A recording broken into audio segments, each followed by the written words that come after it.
अब आए दिन समाजवादी पार्टी के मीडिया सेल का टारगेट बने रहते हैं डिप्टी सीएम केशव प्रसाद मौर्य या बीजेपी प्रवक्ता राकेश त्रिपाठी।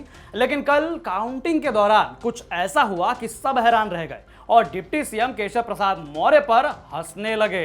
दरअसल सुबह उठकर डिप्टी सीएम ने ट्विटर पर ट्वीट किया और यह दावा किया कि उपचुनाव परिणाम भविष्य के लिए निर्णायक संदेश होने वाले हैं और उनको बड़ा इस पर गर्व था कि भैया जीत सकती है बीजेपी। लेकिन कुछ देर बाद डिप्टी सीएम ने इस ट्वीट को ही डिलीट कर दिया। क्यों भाई, बात तो गलत थी ही नहीं, फिर डिलीट क्यों कर दिया? तो सपा ने इसका कारण साफ कर दिया है। तो आइए जानते हैं इस वीडियो में डिप्टी सीएम ट्वीट कर कहना क्या चाहते थे और क्या कहकर क्यों डिलीट कर दिया। नमस्कार, मैं गौरव कुमार पांडे हाजिर हूं यूपी तक पर।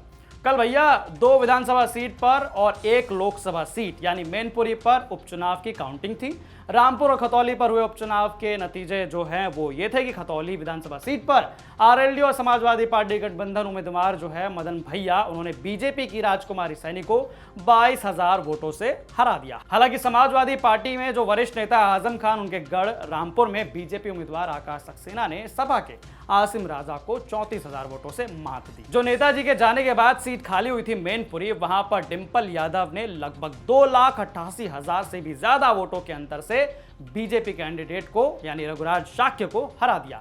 लेकिन नतीजों से पहले सुबह करीब 7:54 पर जब काउंटिंग शुरू होने वाली थी तो डिप्टी सीएम केशव प्रसाद मौर्य ने ट्वीट कर लिखा, आज यूपी के उपचुनाव परिणाम भविष्य के लिए निर्णायक संदेश देने वाले होंगे।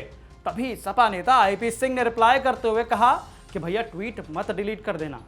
और सपा मीडिया सेल ने लिखा, केशव प्रसाद मौर्य जी, तुम्हारी बकबक, फर्जी की उछलकूद और पिछड़ों में जनाधार का भी जवाब तुम्हें जनता आज ही देगी। कल दिल्ली एमसीडी में तुम्हें पहले ही जनता धूल चटा चुकी है।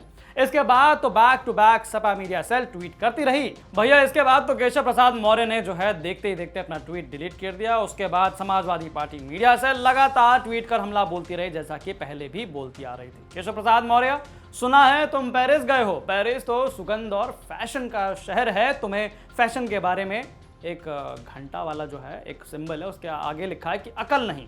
रही बात सुगंध की, तो उससे भी तुम्हारा दूर दूर तक रिश्ता नहीं, क्योंकि तुम्हें जीवन भर तुम्हारे कमल दल ने कीचड़ और गोबर ही सुंघाया है। ट्वीट डिलीट करके भागने वाले भगौड़े पेरिस लैंड करते ही सबसे पहले अपना ट्वीट डिलीट करने वाले और सिराथू की जनता द्वारा भगाए गए भगौड़े को पेरिस के लोग भी खदेड़ कर भगाएंगे। मैनपुरी में तुम्हारी अपील जनसभाओं, तुम्हारे मौर्य समाज ने सपा को भारी संख्या में वोट दिया, क्योंकि पूरे यूपी का पिछड़ा वर्ग तुम्हारी औकात जानता है। तो आपने सुना किस तरह से बातें हुई। और यहाँ पर और तो और जब काउंटिंग पूरी तरह से खत्म हो चुकी थी और नतीजे साफ हो गए थे और खुद डिप्टी सीएम ने बधाई देते हुए लिखा कि मैनपुरी लोकसभा उपचुनाव में श्रीमती डिंपल यादव जी को जीत की बधाई। भाजपा कार्यकर्ताओं का विपरीत परिस्थितियों में भी संघर्ष के लिए अभिनंदन है। जनता जनार्दन का फैसला ही लोकतंत्र में अंतिम फैसला, सम्मान के साथ स्वीकार है। मतलब डिप्टी सीएम खुद यहाँ पर जो है बधाई दे रहे हैं, तब भी समाजवादी पार्टी मीडिया सेल को जो है राहत नहीं। उन्होंने लिखा, खीखी खीखी, धन्यवाद खीखी खीखी। निराश और हताश मत हो केशव प्रसाद मौर्य, अभी तुम्हें और जलील होना है।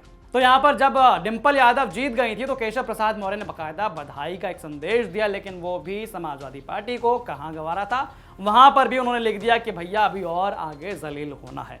लेकिन हाँ, केशव प्रसाद मौर्य के ट्वीट के जो पहला ट्वीट था, जो उन्होंने जो है काउंटिंग से पहले ट्वीट किया था, उन्हें लग रहा था कि भाई बीजेपी जो है सीट पर जीतने वाली है, लेकिन परिणाम वैसे नहीं निकले। और जैसे जैसे काउंटिंग होती गई वैसे वैसे जो फासला था डिंपल यादव का, वो फेज बाई फेज बढ़ता हो गया और आखिरकार 2,88,000, भैया कम नहीं होते, बहुत ज़्यादा अंतर से जो है डिंपल यादव ने बीजेपी कैंडिडेट को हराया यहाँ पर।